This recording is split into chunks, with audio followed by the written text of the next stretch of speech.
soleil, pas de soleil, pas de soleil,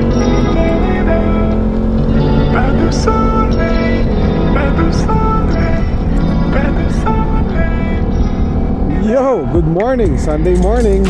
Tara, let's bagets. Wow. Tara, let's bagets. Ang galing yun. What's up guys? Welcome back to the channel. Welcome to another video. So today is Sunday morning. Pasok tayo sa trabaho. Ano pa ba? Samahan nyo ako sandali sa ating biyahe. Maaga tayo nagising today. Bago ata mag 6 o'clock nakabangon na ako. Pero maaga-aga rin naman ako natulog kagabi. Kasi napagod nga tayo dun sa trabaho kahapon. Dahil medyo bakbakan na naman kami sa work. Wala lang. So pagising ko kanina, gumawa ako ng kape diretso sa laptop. Tapos nanood lang ako ng mga videos na yung mga nangyari sa Pilipinas nung bakasyon tayo. Pang-anim na araw pa lang natin today. Bukas pa talaga yung aking first week na balik dito sa Amerika. Nakakamiss lang. Nakausap ko nga kanina umaga si Johnny tsaka si BSR. Si BSR kasi nasa Bay Area na siya ngayon. Pinapanood ko yung mga video namin, yung mga rides. Nakakamiss lang.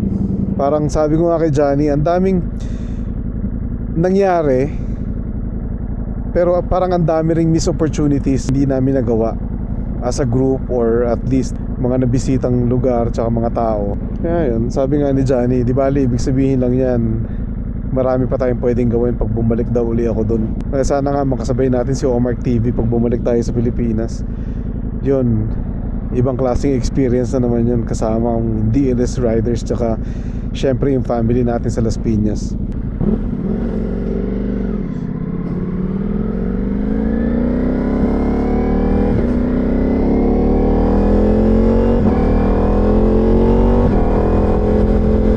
Today is finally a nicer, sunny Sunday. Much better in the last couple of days kasi may mga ulan kaming na-receive dito sa Las Vegas. Tapos sobrang lamig. Ngayon medyo bearable siya. We're still at 55 Fahrenheit. Malamig pa rin yun. Siguro mga nasa 15, 16 Celsius. Medyo under the weather pa rin tayo, pero not as bad compared dun sa last 3 days. Ngayon yung congestion natin medyo gumaganda na, nakakahinga na ako ng mas matino. Tsaka mas masarap na yung tulog ko kagabi. And hindi na ako naggamot para makatulog, which is really good. Minsan ayoko rin kasing tumitira ng gamot para lang makapagpahinga. Hindi ko sure kung gusto ko yung profile na low sharpness ng Ace Pro 2. Pero I can tell meron siyang difference between low and medium. So susubukan uli natin today. Sana mas matino.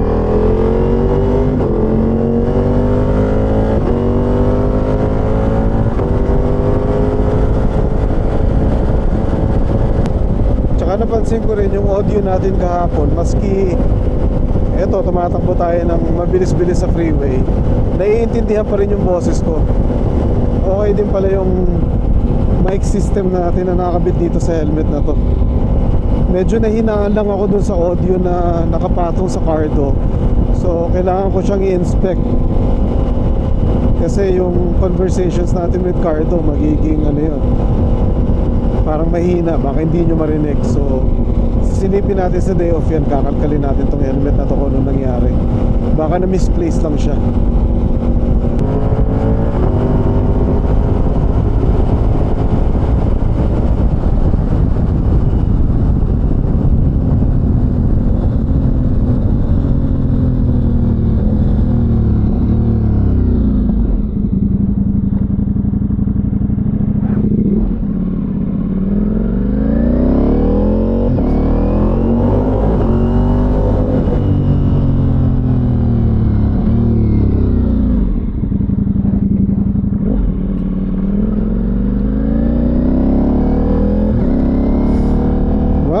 Bilis natin 23 minutes lang since nung umalis tayo. Naka-flip kasi itong screen ng Ace Pro 2. So yung timer niya sa recording time natin Ito kaka 24 minutes pa lang. Bilis ng biyahe pag linggo talaga. Walang traffic.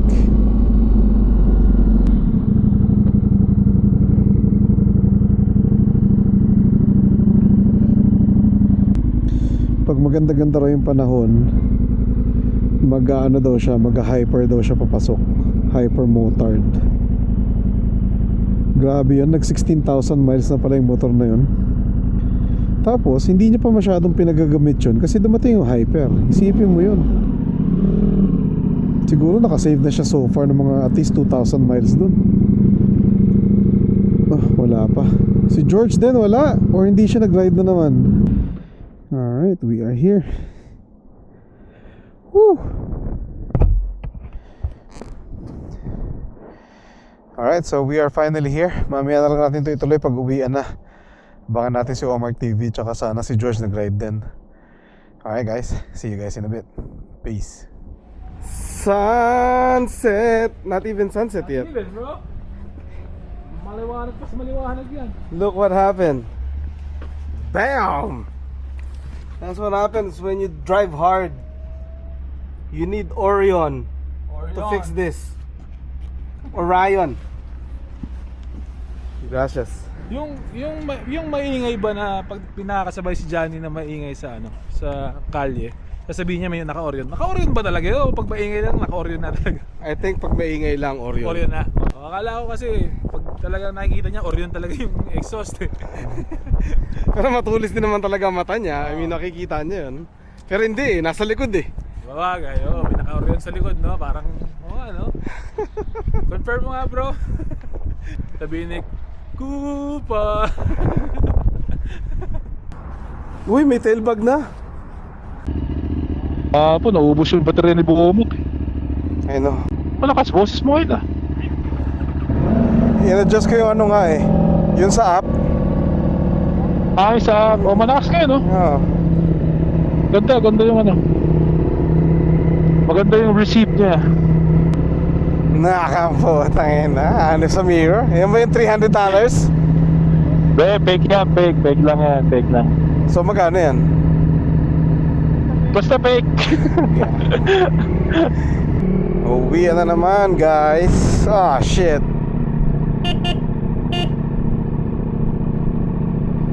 Yeah, strong boy. That's right. Thank you sir. Man. At tapos sabi niya isa lang, tangina niya, bala na kayo sa pangalawa. Bad trip, yun ang bad trip. Yan ang bad trip. Thank you. Thank you. Woo! Maliwanag to, boy. Sarap. Uy, dahil pa nagbumotor. Kanina ang dami. Saan sila pupunta kaya? Ako na. Kaya ba? Kaya? Ako na.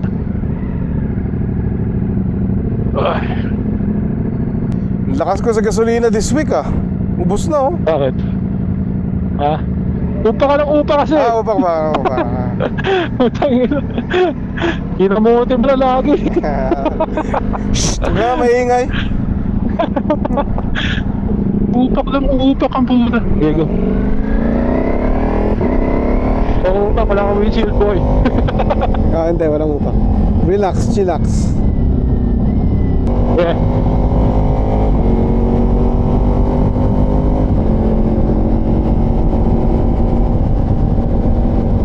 Ang sarap ng weather, 71. Yan ang primo. Yan ang primo. Lilipat-lipat ako dyan ah. Yeah. Yan ang primo, boy. Lilipat. 71 degrees, so. Diyan ka lang. Expedition. Ano ko sa nakarating si Mr. Sarap Vlogs today? Parang ito sa Bike and Coffee or Cash and Coffee. Tumambike na. Sabi, nag-comment nga ako sa kanya. Sabi ko, wow, meron siyang new friends. Friends of friends. Tanong mo nga doon sa mga bago mong friends kung nasan sila nung kinasal ka.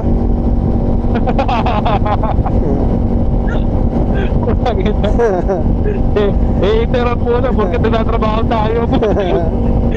Siya gumagala. Sabi siguro ni Multistrada mo, pero dumadaras yung gamit sa akin niya. Tatlong linggo ako hindi ginamit, sabay inupa ka lang ako. Upak pa talaga ano. Exit ako ng 215. Alright. Ingat, good luck. Bye-bye. Bye-bye. Bye-bye, guys. Woohoo! Hyper Motmot!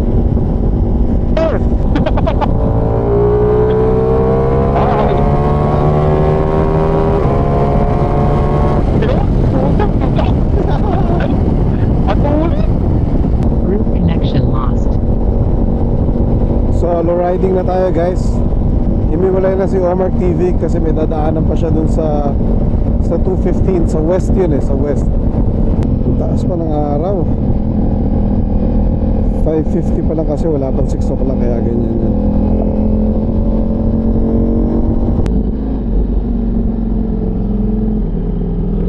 Let's go. There you go. Feeling ko talaga nag-iba yung appreciation ko sa pagmumotor after ko ma-experience yung pagmumotor sa Pilipinas. Parang iba lang yung feeling, iba yung practice. I hope it's a good way. Hindi naman yung naging kamote ka or something, pero yung confidence na binigay, tsaka yung siguro yung awareness ko parang mas lumawak pa. Tsaka siguro nasanay ka sa masikip, tapos ngayon parang biglang lumuwag. Feeling mo parang andaling gawin lahat ngayon,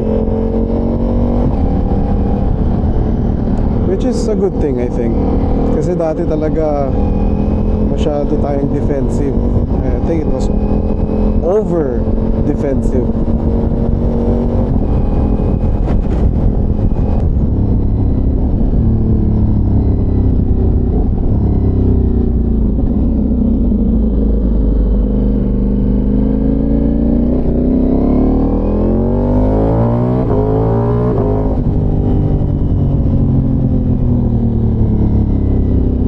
So malapit na tayo sa bahay guys. Nakauwi tayo bago mag sunset, so which is a good thing. Sarap mag-relax. Gagawa siguro tayo ng kape. So far the week is over. Isang araw na lang, day off na tayo uli. I can't wait.